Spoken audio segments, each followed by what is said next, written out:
part 2. All right. My video stopped, so just in case I can't figure out how to edit both of them together in Facebook, this might be a 2-parter. So we're going to do the roasted potatoes next. So I went a little bit overboard with the mustard, but I seriously have figured out over the years trying it with different types of mustard that there's something about the taste of and consistency of a Dijon mustard that lends itself to roasting. You don't have to go with the Grey Poupon. I just like the taste. And I like to say the word Grey Poupon. I have no idea why, but that just sounds funny. Because of the commercial. Maybe that's it. I grew up seeing the commercial. Yeah. Okay.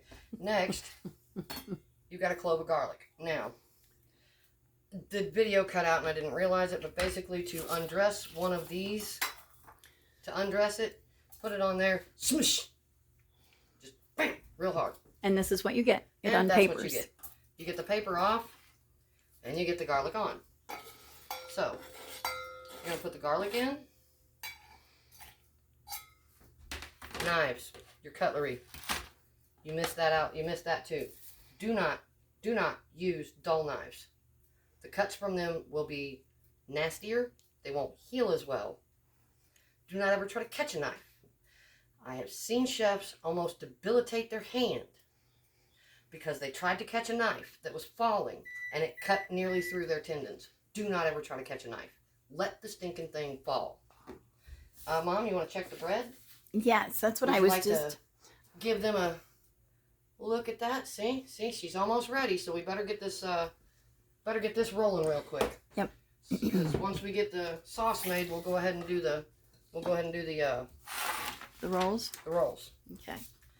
Okay, so tablespoon of mustard. Oh, your measuring spoons are right there. We're gonna do a tablespoon of mustard. Okay, we can't get the tablespoon in there, but 3 teaspoons is equivalent to a tablespoon.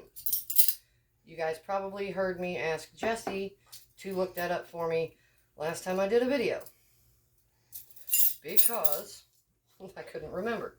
So about 3 teaspoons. I use, you can tell I'm not exactly exact on my measurements. And how many tablespoons? 3 teaspoons is equal to a tablespoon, and the recipe calls for 1 tablespoon. Okay. So if you don't have a tablespoon, or like me, you couldn't get your tablespoon in the skinny jar, use 3 teaspoons. Okay, so you're going to want a teaspoon each.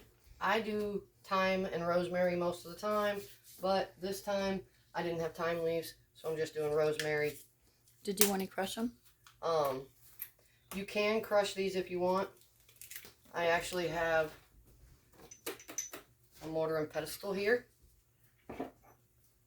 Ceramic. I don't use this very often, but you put your rosemary in it. And now it is easier if you put a little bit of oil in with it. It's 2 tablespoons of olive oil. So I'm going to put a tablespoon in. Make sure you open it. By the way, please don't make the mistake of baking or frying with extra virgin olive oil. It is not made for that. It is for salad dressings and sauces. And I am going to get mad at this. Oh, really? Really? You going to do me that one? Here. Here. I was going to say, I have the knife up here that you can use. Well, I think, there we go. What it was just like the seal didn't want to break. So right. I just needed to get up underneath of it. Of course it didn't want to break. You're on video. That's probably not the safest way to do that. So please don't do what I just did because you could actually hurt yourself. That was kind of stupid. Not actually, but because you're experienced. But I've been doing this for 20 years. So if I don't know how to do this and do it safely, do you want to put the other olive oil in with your... Yeah. Now the other tablespoon we're going to put in with the rosemary because that will keep it from popping up out of here while you're trying to crush it. Because this is basically you're crushing up leaves, and these are hard, so as you crush them, they like to pop and break. And you want them to do that, but you don't want them to then end up outside of your bowl, which they will do. Don't try to chop them. Seriously, do not try chopping dry rosemary. It will go ping all over the place. Just a mess. Alright. that in here.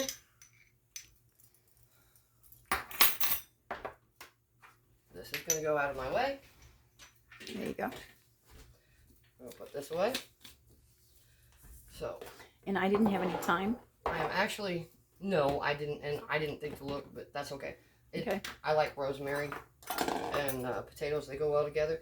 Oh, yeah. Actually, garlic, rosemary, and olive oil make really good roasted potatoes. Yes. So this is where we're going to get my little friend out. There you go. So we got the rosemary in there. We're going to do a little bit of pepper. This is also to taste. A little bit of salt. Again, to taste. And because I like playing with this thing, we're going to come over here so you guys can get a better view of this. Okay, hang on. Let me tilt. Bend it down a little bit. Yep, there you go. Because this thing, it does like this. And it goes. And it goes.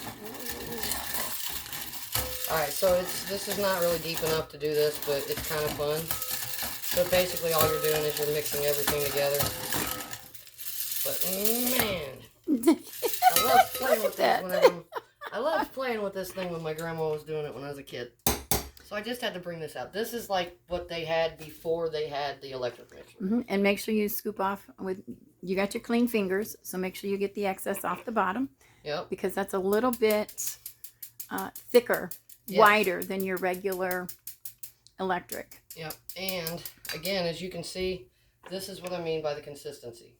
You want thick consistency to evenly coat. There you go. This is also where you dump the water off your potatoes.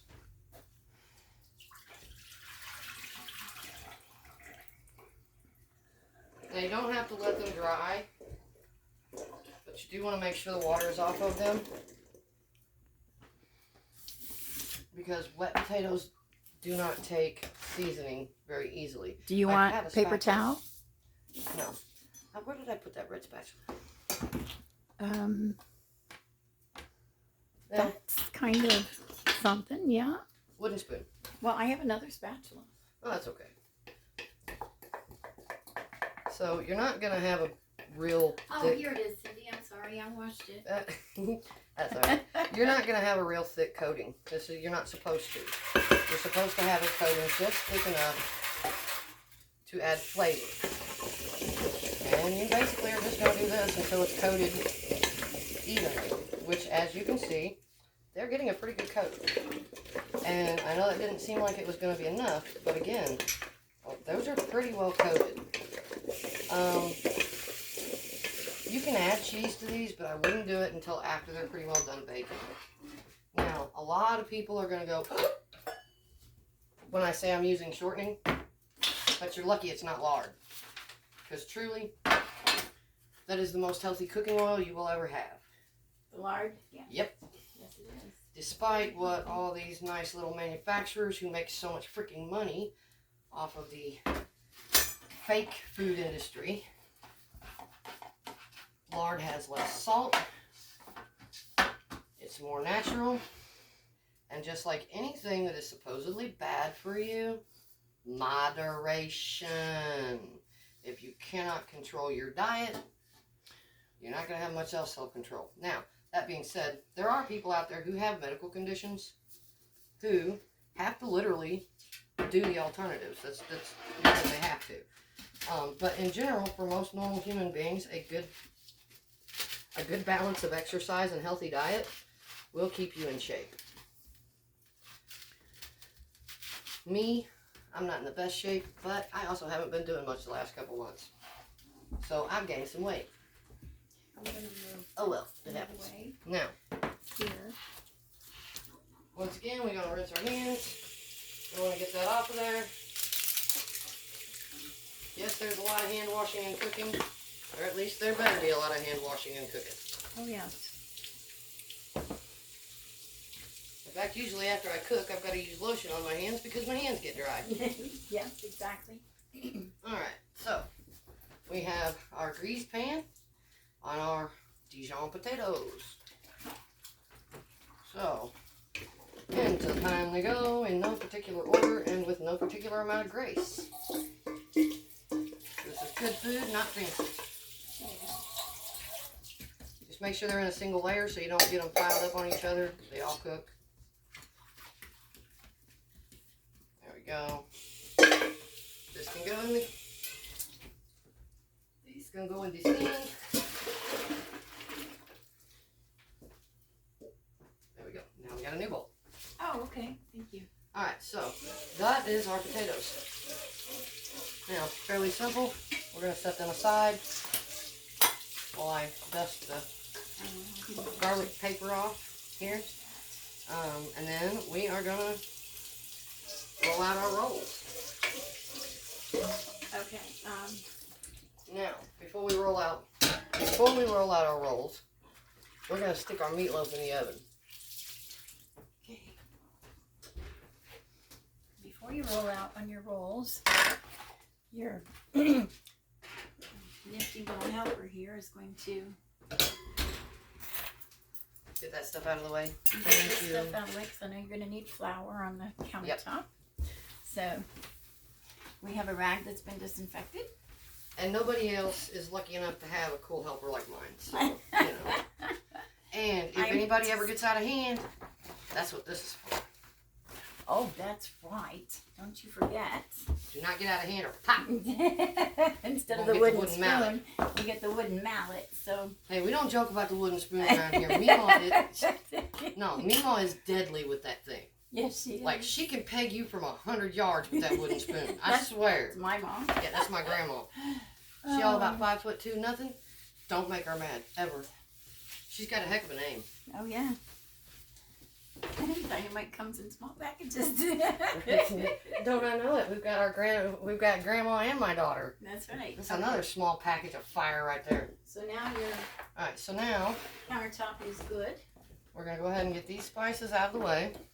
We will need some of them here in just a little bit, but not right now. Oh, wait a minute. I can't stick the meatloaf in yet. Why? Because I haven't shown them the trick with the bacon just yet. Would you do me a favor and pull it out? I sure can. Now, this goes down in there. And this happens. That's okay. It's supposed to happen. I promise. Alrighty. There you go. I should have probably done this a little different way, but I wanted the dramatics. Oh, yeah, it farted. Well, look at all the fart bubbles in there. I'm It telling you. farted. At least it didn't shart. So at this point, this is where the rubber match spatula really will come into play. This is also the point where you Here's the grease rubber your hands. spatula right there. You grease your hands. Mm-hmm. You do. Grease your hands. If you plan on touching that dough again. But for me, I don't really have to, because I know what the hell I'm doing. At least I think I know what the hell I'm doing. Some of you watching me may disagree. Now, we're going to pull out another old tool. Oh, yeah, because see right there, This is a colander. I know you all seen the dumb-ass posts on Facebook. If you know what this is, you're this old. Or do you know what this is? It's a flippin' colander. It's also a sifter. It can also be called a sifter, because see, that's what it says right there. Right. Measuring sifter. Exactly. So please. This is That's one of my pet peeves. I didn't really mean to bring that up. That's one of my pet peeves. It's like, what do you mean? Any normal person would be able to look at something like that, and even if they didn't know what it was, they could probably figure it out. Well, this one is also good for making blackberry jam. Yes, because you Because you can get all the blackberry seeds out. Now, one thing I will do, and I will advise you to do this, is I would take a little bit of this and kind of grease your spatula, because it will make it easier for the dough to detach from the spatula. And there's not enough going to get into the dough from the spatula to really make that big of a difference. It will just save you a lot of effort. So, we just get her down in there like this. Yes. And that's another thing about glass, is it's And you... not textured, so it slides off easier. Oh, yeah. Now, I know this might seem a little loose to some people, but again, you're about to knead this dough with a bunch of flour on the table, so you're gonna add flour to this.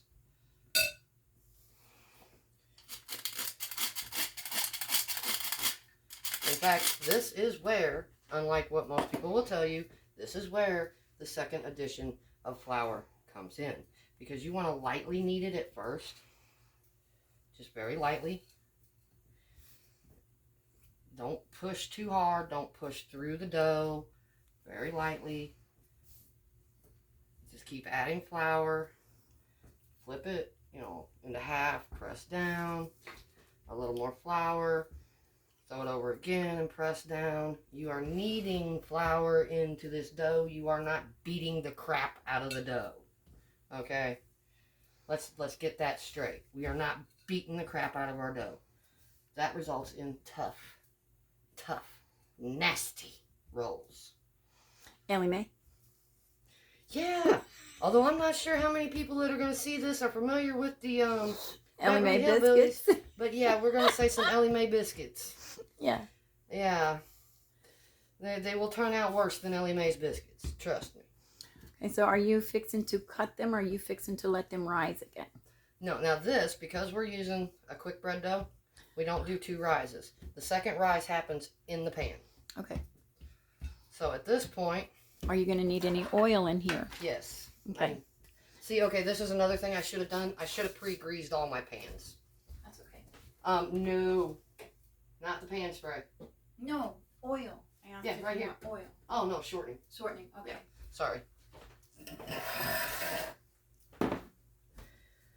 I don't think we're going to need all of them, but probably go ahead and grease all of them anyway. Because I'm not going to do... They're going to rise up quite a bit. Right. Well, if you don't need it, then the ones that you don't use will burn in my oven. So well, if I don't fill them, I can we'll always take a paper towel and wipe out any excess. That's okay. That way it That'll doesn't... work. Okay, so when you got your dough, now you can cut it. As you can see, I'm just wiping it in there. Okay? Yeah, you don't have to put a whole lot in there. No. But you do need a good amount. Don't be shy with it. Well, with this particular baking dish, you use as she said, don't be shy with it. I do know with the copper dish, it's different than the darker non-stick. Mm-hmm. But when you're doing like biscuits or rolls, you want them to kind of cook, Do you not have a cutter? I do. That's why I was asking you Where if at? you needed one in that drawer. But Which drawer? that one that you were just in. Well, I just looked and I didn't see it. You don't have to have a biscuit cutter, but if you have one, sometimes they can make life easier. That's not the biscuit cutter. This will do. Okay. And actually it is. That's This will do. So you take one, it's actually a chopper, but you roll the dough. Here it is. Right there. There's your biscuit cutter, babe. Okay. You roll I the actually dough, do have one. and I'm going to use this towel. Okay, go ahead. Actually, I'm going to use a paper towel. I Because use